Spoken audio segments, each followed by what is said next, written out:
Hey guys, welcome to Workshop Wednesday. This is our regular time to meet on Wednesdays at 10 a.m. To talk about some of our continuation of our product development talks. So we've been going over some additional components that I wanted to introduce you to. Specifically, I wanted to get a chance to show you some of the things that are happening in the product lifecycle management software platform that we use with Gerber technology. It's called YuniquePLM. So that stands for Product Lifecycle Management. And all that is basically a fancy way to say how we're tracking the style from the beginning of the concept, the idea phase, all the way through to the sale. So everything that happens to create all the materials and the products and the colors, to define all of the parameters that help us to get that first sample that we wanted to get initially when we started the project, and then to be able to manage our samples and other things like that. So, we get a chance to kind of go through each individual stage of what happens with the actual product in this system. Some people will say, well, why don't you just use, an Excel file or Google Drive or some other place where you can kind of put all your information in one space and then just share permissions with people who you want to work with. And, we say, this is possible. A lot of people work this way. But what we've found is that whenever you're using a product lifecycle management software platform, you tend to have a bit more control over the process.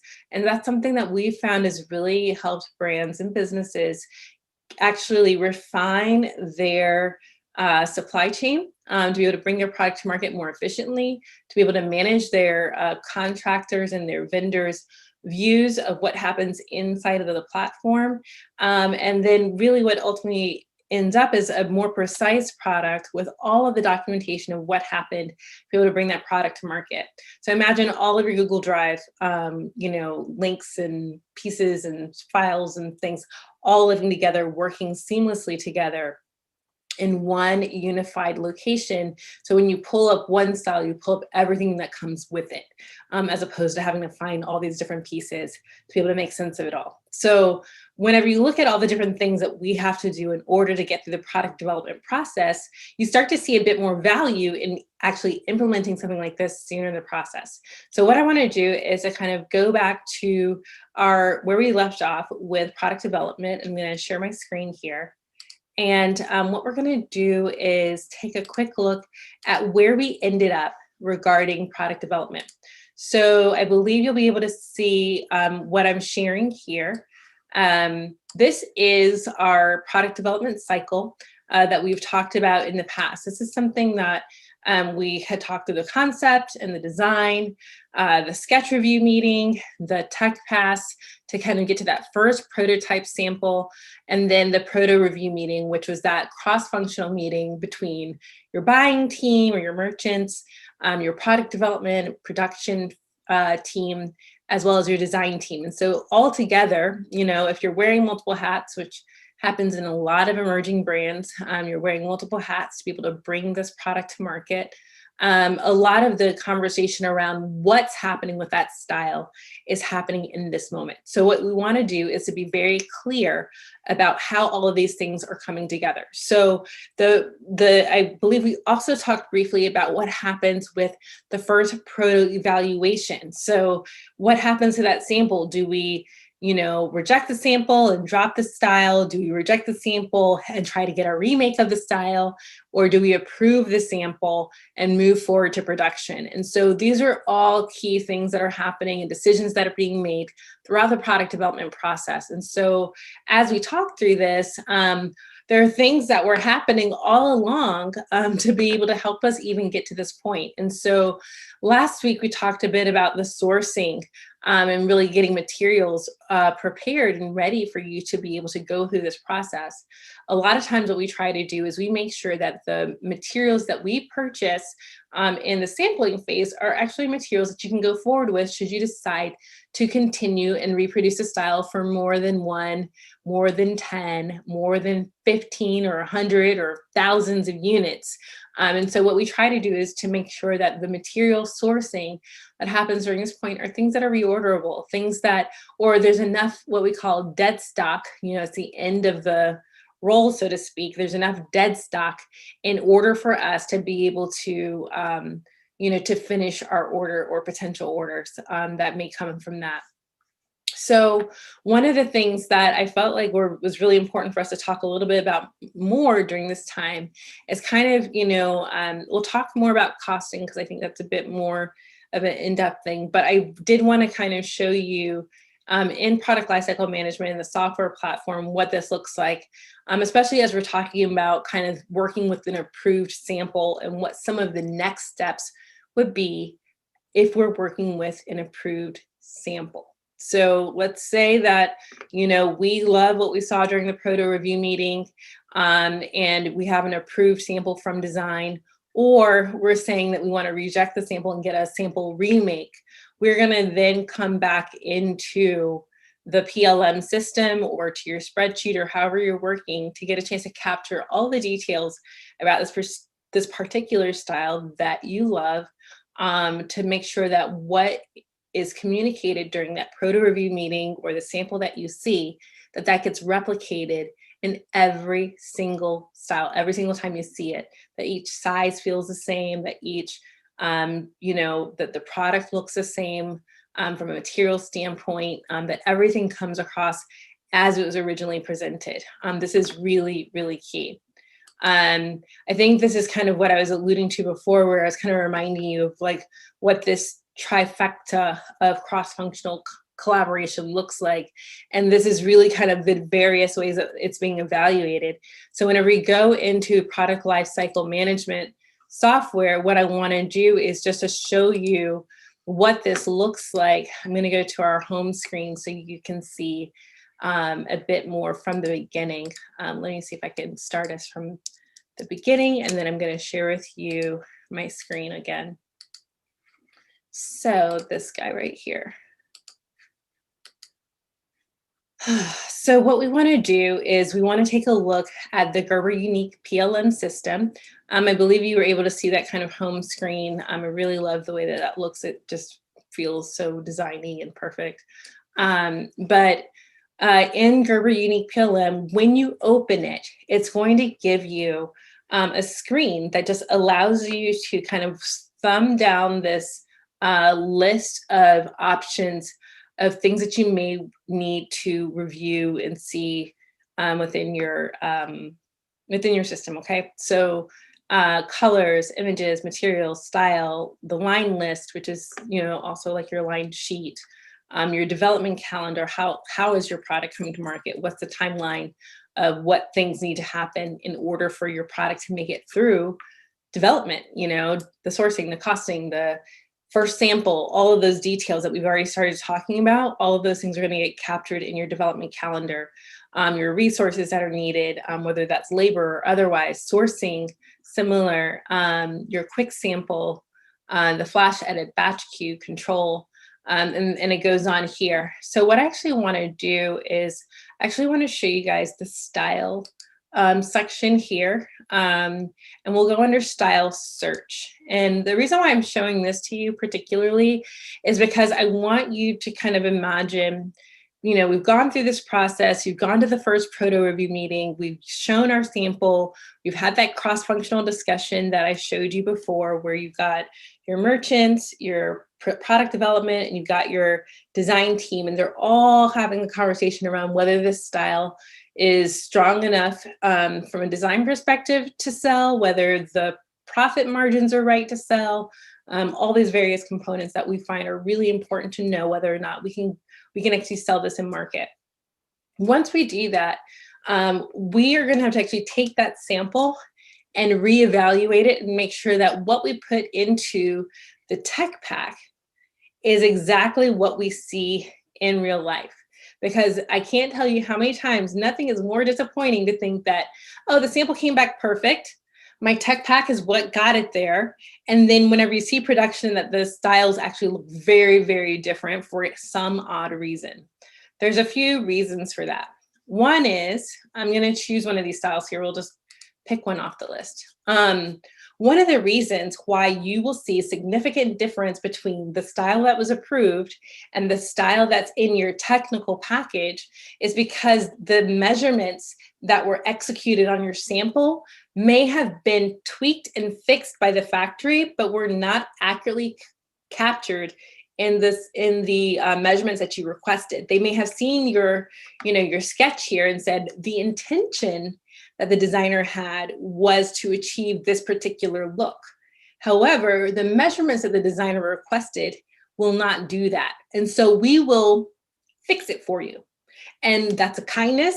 They will fix it for you, and they will make sure that what you thought you were requesting is what you get.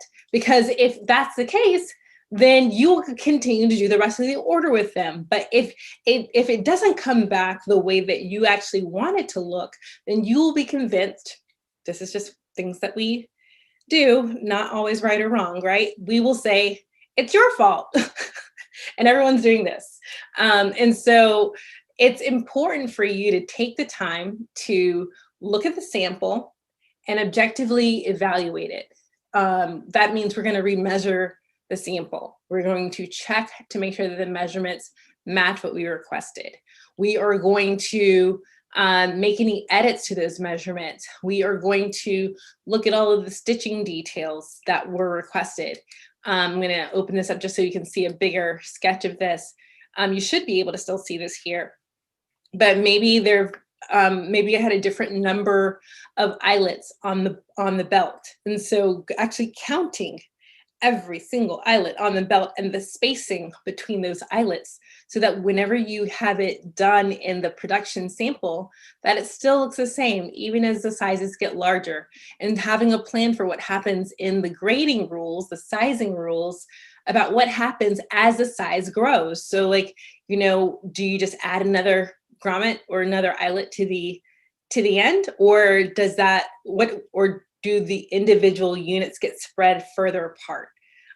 This makes a difference because visually, your customer and yourself may be able to see that the larger sizes look like they have fewer eyelets than the smaller sizes do, but in actuality, they've just been shoved closer together or further apart. And so what you want to do is to make sure that however you have the style set up, that you've actually taken the time to understand what elements will get graded, and if there is a need to add or reduce different trim elements, or if everything's fine as it is.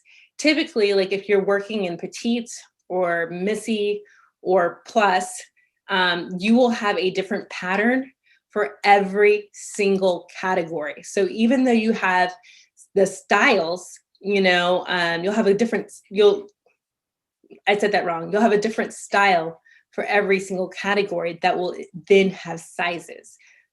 So I'm going to repeat it because I think that that's a little bit complicated to think about. Whenever you have a pattern that has been developed for like a Missy, and you're like, hey, we love this style, we're going to do it in, 0 to 16, which is kind of our typical Missy range. Whenever you get into 18 and above, that may be considered plus. It's just different sizing. It just has different requirements for the shape in the pattern. So whenever you have different shape requirements in the pattern, it's going to require a different style. And so this is an opportunity to capture all of that information, that if we say, hey, we developed it in Missy, but we also want to offer this in plus size, we are actually also going to create a second tech pack just for the plus size. If we then say, well, we also want to offer this in petites, we're going to create yet another tech pack to cover the petites. So all of these things have to get captured once the style is accepted. So I know there have been countless times when I've done this, when I was designing for Halston. And, what I loved about that brand is that we captured a very wide audience. And so we had the opportunity to design for a lot of different kinds of women for that particular brand. But the moment that the buyer says, oh, I could sell this in plus and petite, that means that now as a designer, I have to go back and make 2 more tech packs and make sure that the grading and the sizing and the details match what's appropriate for that adjusted body length, for the adjusted body circumference, and really understand what that means for maybe some changes in how much trim I need. My zipper lengths may be different. The number of buttons may be different. And so if I'm on a petite and it still feels about the same, I want the net appearance to still look like the same garment. I don't want it to look like it was made for a child or for someone else. I want to make sure that all across all of the opportunities to wear this style, that they all look the same. And so that's a design detail, that's a design function that you would go in and update those things in the tech pack so that the appearance is the same, even if the trim and the fabric utilization and the body length are different.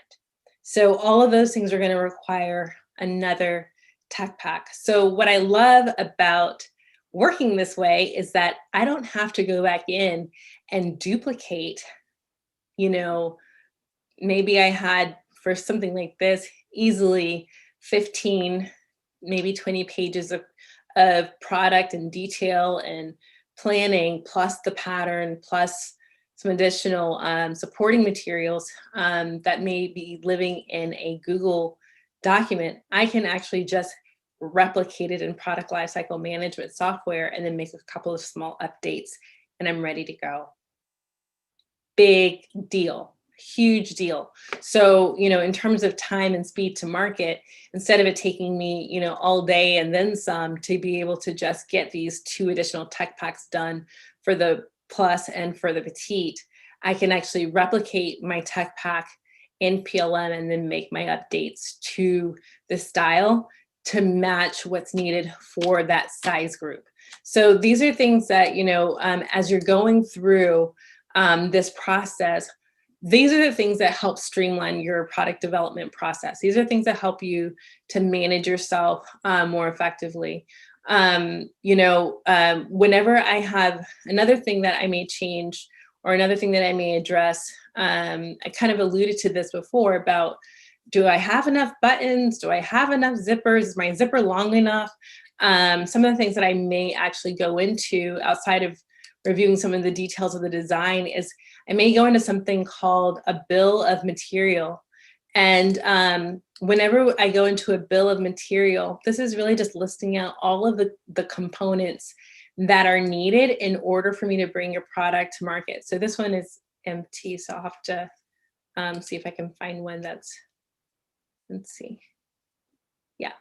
So if I was actually trying to put this this particular one together, this one does, it actually shows you all the different components that it takes for me to make this style. So the material code, I think I showed this to you guys last time, but the material and the code that's associated with it. This is like the body fabric, and then maybe there's a trim detail and maybe some pocketing. As well as maybe some additional, zippers and buttons and whatnot that go into putting this style together. I may even go into, if I had my partner selected here and I had a preferred vendor or mill, then I would actually be able to drop down and select and alert them that, hey, you know what, you're my preferred material supplier. If you have one of those, especially for thread, you always go to American and Eford, or you always go to Coates. So you may be able to just select a partner here and be like, these are always my trim guys. And, be able to actually, alert them that these are the quantities that are needed with these colors and article numbers. And so what this does is streamlines what you have to pull together. Instead of me having to send 5 different emails to 5 different suppliers for various components of my style, I can now kind of alert them through my system because they have visibility onto my styles and let them know whenever those styles are released and say, hey, all of the tech packs are ready. Feel free to read the bill of materials and what's needed for those styles, and to be able to actually integrate that into, my preparation for getting my samples ready. So all of it has to show up at the factory at the same time. They should have access to the development calendar as it pertains to their workload. And so what this does is it almost creates really like a Gantt chart for you to be able to manage who's doing what, when does it need to be done, what day is the cutting happening, what day is the sample being stitched together, what's the last date that I have before all of the materials have to appear in the factories to not lose my spot, to get my products produced. All of these things I can really synergize and match here in PLM. And what I love about it is that it really does cut down on a lot of potential miscommunication or potential missed communication. I can't tell you how many times I've had, some, this doesn't happen all the time, but from time to time, there may be like something sitting in an outbox or something that just didn't make it because the file size was too large. And so your computer's still turning and working on things, or the vendor, just got behind and forgot to reply to you. You can set things up in this system to be able to help to expedite your communication, and to be a lot more precise. The thing is that with a system like this, that you really have to like be very specific about making sure that everything you put into your product lifecycle management is actually what you want to do. And whenever you release it, to know that it's actually happening. And so I've had experiences before, and I think I've shared this with you guys in a previous time, is that like I've had experiences where, you may be going in to actually build your product, or, and you put all your things in, you go to one of these cross-functional meetings, someone makes a kind of a offhand comment like, oh, it'd be really nice if we had, gunmetal buttons instead of brass buttons.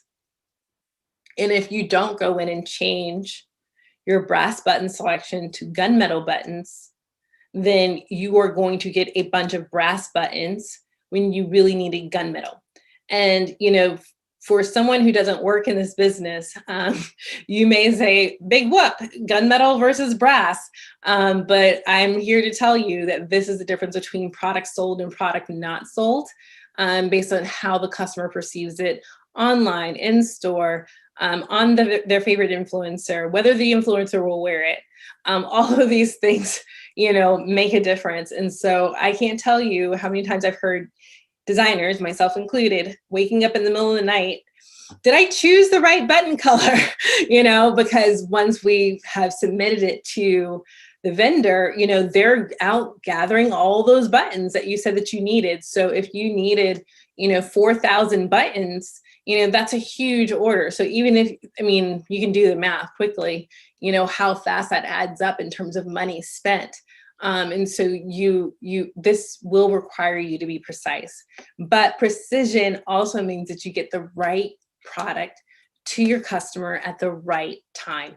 And so that's one of the reasons why we really love being able to work in a system like this. So, it also allows you to capture your colorways and all of that good stuff. But again, this is what's happening whenever I get out of a cross-functional meeting.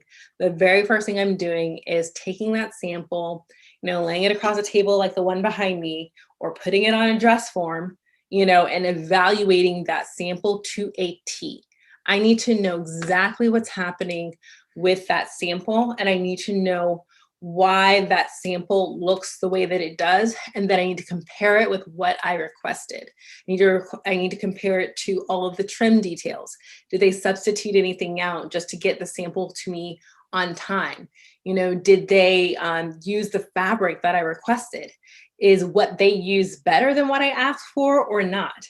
Do I need to make an update in order to accomplish what my production partner wants for cost? And so all of those updates, all of those fixes need to happen in product lifecycle management. And whenever you do it and you do it accurately, when you go to market and you sell, because we just speak positive things out there. When you go to market and you sell that product, what we want to know is, what was it? What did you sell? And if there are any errors in what you've captured in terms of your record and your knowledge of what it was, you will not be able to hit the mark twice. And that's going to be really frustrating and really saddening, because you really need to be able to know exactly what went to market and why, how it performed, what went well for you, what didn't go well for you, so that you don't repeat bad mistakes. We don't, we, you know, we try to keep a positive spin on everything, but some things are just duds, you know? And so what you want to do is be able to capture went well, what didn't go well, and to be able to know the difference, and to be able to keep track of that as you go forward. So product lifecycle management software, we do teach this. You can take a full workshop or do a deeper dive on this. If you are a part of our designer in residence program, you will get an even deeper dive on this particular platform. It's really important to us that you get a chance to see this. And so, you know, and to learn how to integrate this into your business. Or if you go to work for someone else, you may find that they are using a similar platform to be able to manage their work. So one of the things that we would love to do is to continue to introduce you to this. This is, you know, I'll keep going with our product development content.